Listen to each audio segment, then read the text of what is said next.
Beredar di media sosial video yang memperlihatkan keributan antara warga dengan aparat kepolisian.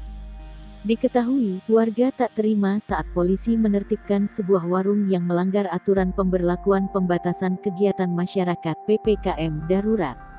Kapolres Pelabuhan Tanjung Perak, AKBP Ganis Setianingrum mengatakan, sebelumnya tim gabungan mendatangi warung yang masih buka di atas pukul 20 waktu Indonesia Barat.